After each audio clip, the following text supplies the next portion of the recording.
Shalom, salam berkat dari kami untuk pendengar sekalian.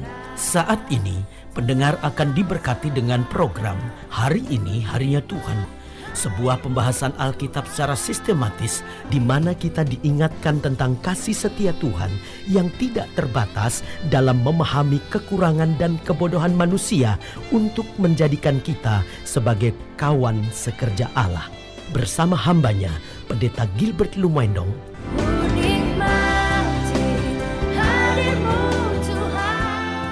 Buka hati saudara sekalian untuk menerima berkat firman-Nya hari ini.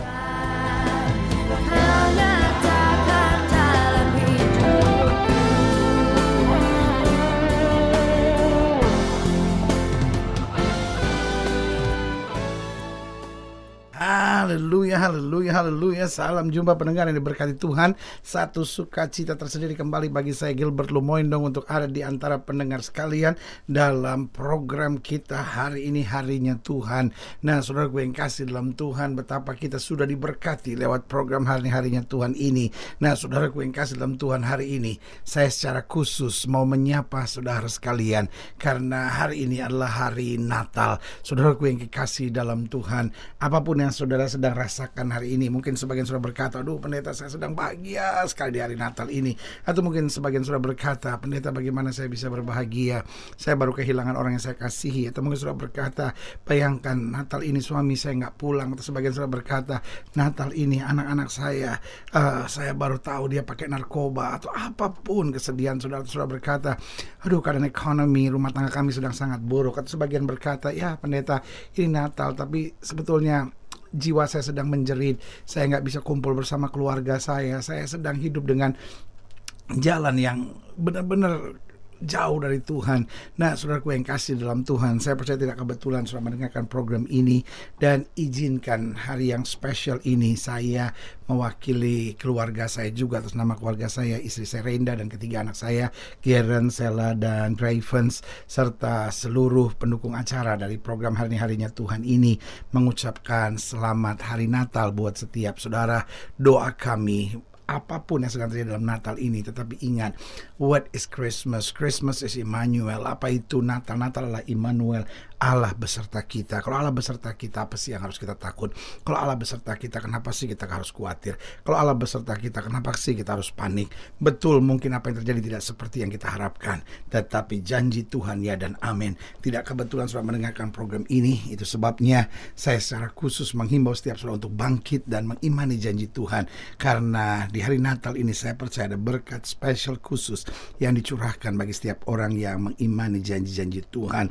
Nah, saudaraku yang kekasih dalam Tuhan, hari ini saya mau berbagi tentang sekaranglah waktunya. Karena kalau kita bicara Natal, maka kita bicara tentang waktu.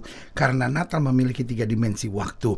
Ada dimensi sejarah, itu bicara 2000 tahun yang lalu di Bethlehem. Tetapi ada dimensi kekinian atau now and today, yaitu hari ini dan sekarang. Artinya apa?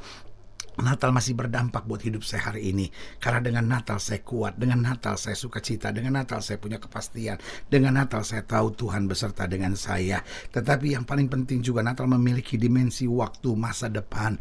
Artinya apa? Dengan Natal kita tahu Yesus yang pernah datang pertama kali akan datang kembali kedua kali. Waktu dia datang pertama kali, dia datang sebagai juru selamat untuk menyelamatkan. Tetapi waktu dia datang kedua kali, dia datang sebagai hakim yang adil untuk mengadili bumi.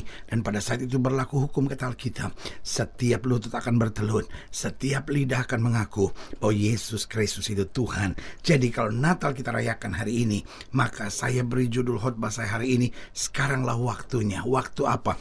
Waktu pemulihan itu sudah Tuhan sediakan sekarang. Haleluya. Nah, saudaraku yang kekasih dalam Tuhan, buka Alkitab kita dalam Kisah Rasul pasal 3 ayat 21. Kisah Rasul pasal 3 ayat 21, demikian firman Tuhan. Kristus itu harus tinggal di sorga sampai waktu pemulihan segala sesuatu. Jelas buat kita bahwa berarti hari-hari ini adalah waktu apa? Waktu pemulihan. Karena Kristus harus tinggal di sorga sampai waktu pemulihan segala sesuatu. Seperti yang difirmankan Allah dengan perantara nabi-nabinya yang kudus di zaman dahulu. Jadi saudaraku yang kekasih dalam Tuhan, mungkin saudara berkata, aduh pendeta, tapi hari-hari dunia tambah jahat, hari-hari dunia tambah tambah menakutkan, hari-hari dunia tambah menyakitkan. Tapi saya tetap harus tegaskan, buat kita orang percaya, karena kita sadar Yesus sudah naik ke sorga, menyediakan tempat buat kita, sehingga waktu-waktu ini, khususnya bagian terakhir dari akhir zaman ini, adalah waktu pemulihan. Tuhan mau pulihkan hidup kita, Tuhan mau pulihkan gerejanya, Tuhan mau pulihkan keluarga-keluarga kita, Tuhan mau pulihkan hari depan kita. Haleluya. Karena itu dalam Ibrani 3 ayat 15 dikatakan, tetapi Ibrani 3 ayat 15, tetapi apabila pernah dikatakan pada hari ini, jika kamu mendengar suaranya, janganlah keraskan hatimu seperti dalam kegeraman. Nah, saudaraku yang kasih dalam Tuhan, artinya waktu kita merayakan Natal, jangan sampai kita mengeraskan hati. Ada banyak orang merayakan Natal justru dengan minum mabuk. Saudaraku yang kasih dalam Tuhan, ini kan penghinaan terhadap Tuhan. Ada banyak orang Kristen yang merayakan Natal hanya dengan baju baru, tetapi tidak dengan hati yang baru, tidak dengan semangat yang baru. Saudaraku yang kasih dalam Tuhan, buat saya ini kan kejahatan. Buat apa saudara pakai baju baru tetapi lakukan hubungan seks sebelum nikah jalan terus? Buat apa saudara pakai baju baru tetapi judi jalan terus? Buat apa saudara pakai baju baru tapi hati saudara busuk, penuh dengan kebencian, penuh dengan kedendaman, penuh dengan kepahitan, bahkan saudara sedang merancangkan yang jahat? Bayangkan saudara pakai baju baru tapi saudara tuntut suami saudara untuk bercerai, saudara pakai baju baru tapi saudara tuntut istri saudara untuk bercerai. Saya cuma mau bilang, saudara hanya orang munafik yang memakai Natal untuk sebagai jubah-jubah kepalsuan kita. Saatnya saudara bertobat. Kalau memang saudara mau merayakan Natal dengan betul, besok saudara cabut semua laporan saudara itu, saudara bertobat dan biarkan rumah tangga saudara dipulihkan. Bagaimana kita bisa merayakan Natal dengan baju baru tetapi penuh kebusukan di hati kita? Nah, saudaraku yang kekasih dalam Tuhan, inilah saatnya gereja Tuhan menyadari bahwa Natal mengingatkan kepada kita bahwa kalau kita mendengar suaranya, kita merayakan kelahirannya, kita merayakan hari sukacita ini, jangan keraskan hatimu. Artinya apa? Bukankah di hari Natal kita mendengar suara Tuhan 2000 tahun yang lalu? Jangan takut, aku memberitahukan kepadamu kesukaan besar telah lahir bagimu, juru selamat di kota Daud. Saudaraku, bukankah kita diselamatkan karena anugerah? Masakan kesalahan orang kita mau simpan dalam bentuk kebencian dan kepahitan? Bertobatlah, karena Alkitab ingatkan kepada kita bahwa Natal mengajar kita kemuliaan hanya bagi Allah di tempat yang maha tinggi dan damai sejahtera di bumi di antara manusia yang berkenan kepadanya. Haleluya. Berarti Natal dapat kita katakan sekaranglah waktunya, waktu pemulihan itu. Lalu pertanyaan kita, waktu untuk apa? Yang pertama, untuk mengakui saya bukan hanya orang Kristen, tetapi saya murid Yesus. Saudaraku yang kekasih dalam Tuhan, ada banyak orang berpikir, wah saya orang Kristen. Amin. Saya harus jujur bilang, tidak semua orang Kristen ada di sorga. Saudaraku, ada banyak orang Kristen di neraka. Saya khawatir saking banyaknya orang Kristen di neraka, nanti ada ibadah di neraka. Mungkin saudara berkata, masa sih ada ibadah? No, that's a joke sih, ya kan? Itu hanya humor lucon yang seringkali dicandakan orang. Begitu banyak orang Kristen di neraka karena ada majelisnya, ada pendetanya, ada pemain pujiannya, ada pemain musiknya, ada anggota kornya, sehingga ada ibadah di neraka. Saudaraku yang kasih dalam Tuhan, maksud saya yang paling jelas adalah ini, bahwa sekedar menjadi orang Kristen itu bukan tiket untuk masuk surga. Karena yang ada di surga, Alkitab berkata, mereka yang hatinya percaya dan mulutnya mengakui. Apa artinya hati percaya? Bukankah Yesus berkata, apa yang dari dalam akan terpancar keluar? Apa artinya kita percaya Yesus pacaran sama orang tidak seiman? Apa artinya kita percaya Yesus tapi kita pacaran sama suami orang? Apa artinya kita percaya Yesus tetapi hidup kita jauh di luar firman? Alkitab berkata, jika kamu mengasihi aku, kamu akan menuruti setiap firmanku. Berarti Natal adalah waktu untuk mengakui, saya bukan hanya orang Kristen. Kalau saya orang Kristen, maka KTP saya yang Kristen, agama saya yang Kristen, tapi hidup saya tidak menggambarkan Kristus. Tetapi kalau saya murid Kristus, apa artinya murid? Dia mau belajar, dia mau berjuang, dia mau melatih dirinya dari nggak bisa jadi bisa, dari nggak tahu jadi tahu, dari nggak mampu jadi mampu, dari sama sekali nggak kuat menjadi seorang yang bertahan dari dalam kekuatan. Haleluya. Pastikan Natal ini adalah Natal untuk kita menyadari dan mengakui, saya bukan hanya orang Kristen, tapi saya murid Yesus. Haleluya. Yang kedua, sekaranglah waktunya untuk berjuang. meninggalkan sifat kekanak-kanakan untuk menjadi dewasa di dalam Kristus. Saudaraku yang kekasih dalam Tuhan, apa itu Natal?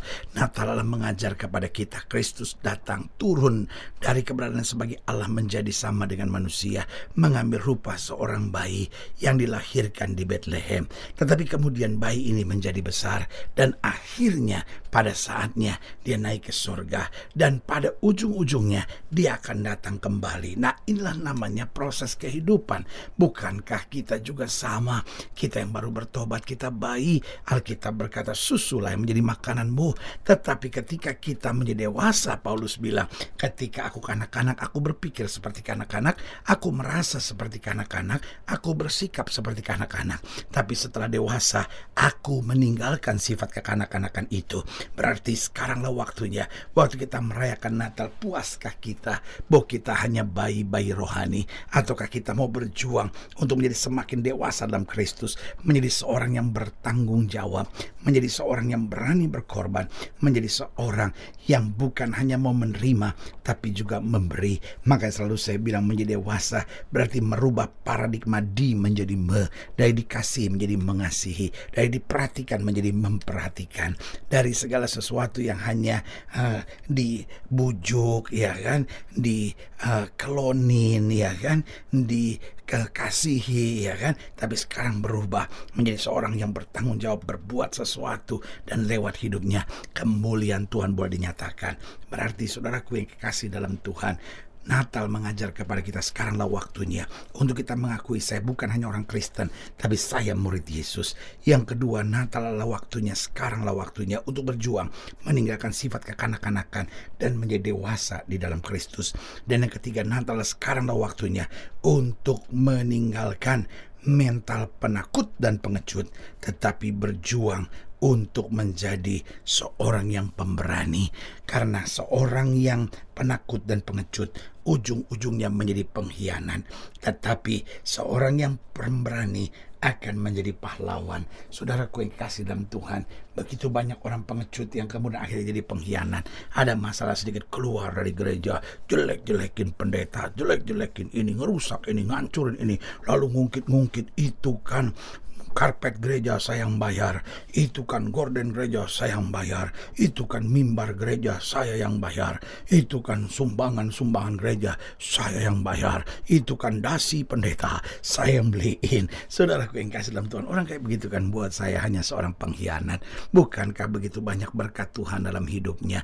Buat apa kita memberi lalu bacot kita, mulut kita mengungkit-ungkit? Itu jahat di mata Tuhan, itu pengkhianat, saudara-saudara.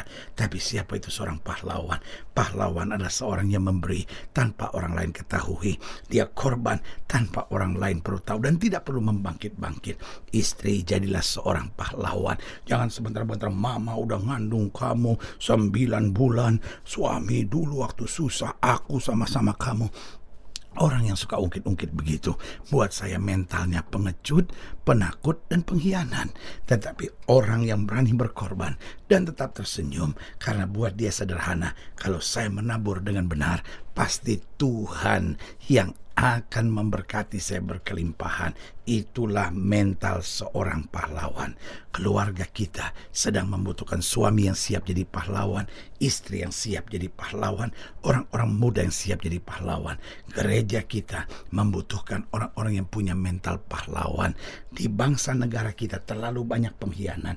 Kita butuh orang-orang yang punya mental pahlawan. Saudaraku, di hari Natal yang berbahagia ini, izinkan saya mengingatkan sekaranglah waktunya untuk kita mengakui saya bukan hanya orang Kristen, tapi saya murid Yesus, bahwa saya harus berjuang untuk meninggalkan sifat kekanak-kanakan untuk menjadi dewasa dalam Kristus, bahwa saya harus meninggalkan mental penakut dan pengecut yang berujung pada pengkhianatan, tetapi menjadikan saya orang-orang yang berjalan dengan mental pemberani, sehingga saya dapat menjadi pahlawan yang meninggikan Kristus, memuliakan Kristus, dan menjadi berkat berkat buat setiap orang di sekitar hidup saya. Haleluya. Saudaraku yang kekasih dalam Tuhan, jika saudara yang dilayani lebih jauh, hubungi kami melalui telepon, hubungi kami melalui surat, kunjungi website kami, karena kami ada untuk membawa Bapak Ibu sudah senantiasa lebih dekat pada Tuhan dan mengalami kasih kuasa mujizat yang luar biasa. Haleluya. Secara khusus melalui program ini juga saya mau berdoa buat setiap orang yang sakit, setiap orang yang berbeban berat, karena saya percaya bahwa bagi Allah tidak ada perkara yang mustahil. Nah, saudara yang didoakan secara khusus boleh taruh tangan kanan sudah di dada dan kita berdoa. Mari kita berdoa. Bapa, di dalam nama Yesus, hamba doa buat yang sakit, hamba doa buat yang berbeban berat, hamba doa untuk setiap mereka yang sedang menghadapi masa-masa yang sukar. Secara khusus di hari Natal ini hamba berdoa di dalam nama Yesus, sehingga kami tahu sekaranglah waktunya buat kami untuk bangkit, menang, menjadi orang-orang yang membawa berkat dimanapun Tuhan tempatkan. Di dalam nama Yesus, mereka yang sakit Tuhan sembuhkan, mereka yang lemah Tuhan kuatkan, mereka yang sedang goncang Tuhan bawa mereka pada ketetapan hati. Di dalam nama Yesus. Haleluya. Amin. Saudaraku yang kasih dalam Tuhan, kita sudah berdoa. Ingat, Allah tidak pernah lalai menepati janjinya. Ini saatnya buat kita untuk bangkit, bersemangat, bersukacita dalam menghadapi segala perkara. Karena kita tahu Yesus hidup, Yesus berkuasa, dan selalu menyediakan yang terbaik buat anak-anaknya. Doa saya menyertai saudara. Sampai berjumpa pada program berikut, dan jangan lupa jadikan hari ini harinya Tuhan. Haleluya. Tuhan. Haleluya.